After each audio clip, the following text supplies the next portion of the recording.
puntahan po muna natin. Naku po, eto na ang sinasabi. The Holy Trinity. Lumabas na po mga bossing. The Holy Trinity. Alisin natin to si Roque Paepal. Mamaya pa siya eh. No?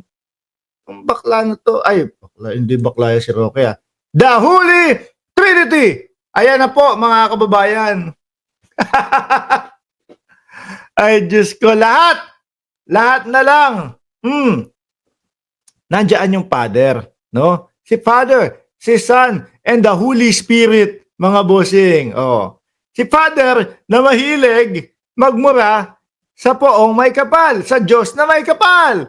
Si Son naman na inaangkin ang kanyang universe na ang sabi ay pag kayo hindi dumaan sa akin, ang kaluluwa nyo mapupunta sa impyerno. At si Holy Spirit, lahat po sila mga kababayan, ay mukhang may kalalagyan. Yung dalawa ho, etong si Father, mukhang nalagay na po sa tamang lugar na kanyang kinalalagyan. Eto naman pong si Son, mukhang nailagay na din po sa kanyang tamang kalalagyan. At si Holy Spirit, susunod po ay sisi, haharapin na nitong si Holy Spirit, mga kababayan. Biruin mo, mga alagad, mga Holy Trinity. Oh, gamit pa. O, sabi ni Mayrim Pabello, pang-conclave pala si Stone. Oo, ibang klase yang si Bato de la Rosa. Ako po ay guided ng Holy Trinity. Yung pala ay guided ni General Torre, mga bossing. Guided pala ni General Torre, huhulihin na pala sa mga susunod na mga panahon. Malay nyo. Malay nyo. Pagkatapos nung pagpasok nung 20th Congress, nung mga panunumpa at proklamasyon at yung mga nila, kapalit nitong mga ito, biglang ang ICC pumasok naman. Nako po, ang sakit na naman po ng ulo ni Bato de la Rosa, mga kababayan. Sabi ni Shiro Kansaki, Santo Duterte, Pope Palmolive at Santo Pancher. Sabi ni Master Buten, EJK, identity theft, money laundering, all because there was money to be made. Sisingilin ko yung mga yan. Mga kababayan. Bago ba lang nag-umpisa, konti pa lang nag-like eh. Sabi ni, yan, nagagalit sa inyo si Alfredo Senior Diamante. Hindi ho, ito mga bossing puro kalokohan ho itong mga to no? Etong tatlo na to, lalo na ito sa pangunguna ni dating Pangulong Duterte. Biruin mo ba naman, yung mga DDS hindi yata naiintindihan na hindi sila pakikinggan. Kahit anong dasal nila, hindi sila pakikinggan. No? Bakit ho? Yung pinagdadasal nyo nga kasi, saan tambak ang kaso na iniiwasan nung siya ay namumuno? Di ba? Sabi ng ICC, iimbestigahan namin si Duterte. Ano ginawa? Iwas, tinanggal yung pagkakakonekta natin sa ICC para lang hindi siya maimbestigahan. Di ba? Tapos sabay mura sa Pope. Sabay mura sa Panginoon. O di po ba? Paano pakikinggan yan? Meron pa kayong mga nalalaman na pabigil-bigil. Meron kayong nalalaman na prayer rally. Anak ng tinapa, pagkapasok naman o pagka nag-uumpisa na yung mga prayer rally nyo, puro mura naman. Puro naman kasinungalingan ang sasabihin nito. Ginagamit. Etong mga to, mga kababayan, ginagamit po ang Diyos para sa sarili nilang kagustuhan, para sa sarili nilang intensyon o kung ano man. Duterte, biruin mo ba naman maglagay ng entablado tapos ano sasabihin? Ito po ay prayer rally. Nandun yung picture niya, nakaganon. Prayer rally, pag nag-umpisa na, puro paninira ang pinagsasasabi. Kaguluhan sa bayan natin ang mga pinagsasasabi. Prayer rally, paggamit yun. Di ba? Paggamit yun sa Panginoon. Ito naman si Kibuloy.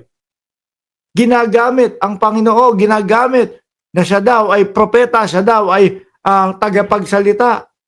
Tapos ang gagawin lang pala, maligo ka ng Palmolive doon, magpajama ka. O di umano. Di ba? Sasabihin, akin ang universe mo. Kapag lalaki ka, magbenta ka ng OTAP. Pagka babae ka at maganda, tumabi ka sa akin. Di umano. Si Bato de la Rosa naman, eto, guided daw siya ng Holy Spirit. Anak ng tinapa. Ano gusto ng Holy Spirit? Bato, itago ang katotohanan. Dahil ang sambayan ng Pilipino, gustong i-shout out si Caroline Makino. Oh. Di ba? Hindi, dahil ang sambayan ng Pilipino, gusto po ng katotohanan, mga bossing, etong si Bato de la Rosa, ginamit pa, guided ng Holy Spirit, ang aking mga desisyon. Yung desisyon niya, itago sa mamamayang Pilipino na marinig natin kung ano ang katotohanan, kung saan napunta ang pondo ng bayan. Yun ba ang gusto ng Holy Spirit? Bato? Halata kayo na pinaglololoko nyo.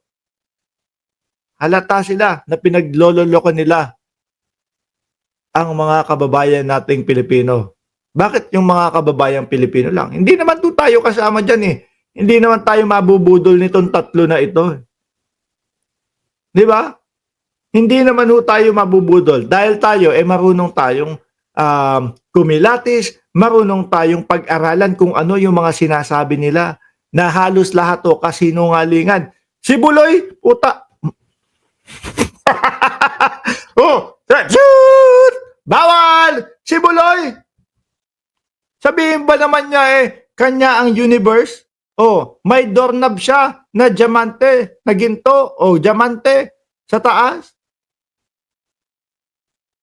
Di ba? Eto si Duterte.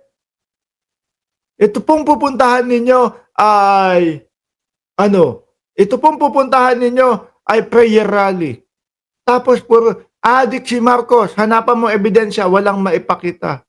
Ito si Bato de la Rosa, pang sarili lang din ang iniisip niya. Oy, Bato hanggang ngayon hindi pa din namin nakakalimutan yung sinasabi mo. May mga kapulisan. Nako, baka totoong may mga kapulisan na kausap ang ICC. Pero hindi doon sa paraan na sinasabi mo. No? Baka doon sa paraan na yung mga kapulisan na yon ang mismong lumapit doon sa ICC. Dahil, siyempre iisipin nila, grabe naman. Si Duterte nahuli na no? Sino ba naman ako? PNP chief lang ako. Malamang ganun din ang kahihinatnan ko kapag hindi ako hindi ako ayos sa kanila. O kapag hindi ako nakipagtulungan sa kanila, malamang ganun din ganun din ang mangyari sa akin. Since inutusan lang naman ako ng kampo ni Duterte at ni De La Rosa, makikipagtulungan na ako. Sabihin ko yung totoo. Kaya si Bato, inuunahan na. Meron pong kinakausap ang ICC at pinilit po, pinilit. Pinilit daw, sabi ni Bato. Pero naniniwala ako, mga kababayan, yun sa sinabi ni Bato, meron talagang kausap. Pero hindi pinilit. Sila ang nagkusa. Sila ang nagkusa na makipag-ugnayan sa ICC. Tapos para sa, kumbaga, para sa aming kalayaan. Makikipagtulungan po kami sa inyo. Pero, kada po hearing, pupunta na lang po kami sa ICC. Huwag nyo na po kami ikulong. Sige, deal. Eto naman, kayo naman lumapit sa amin. Deal! Di ba?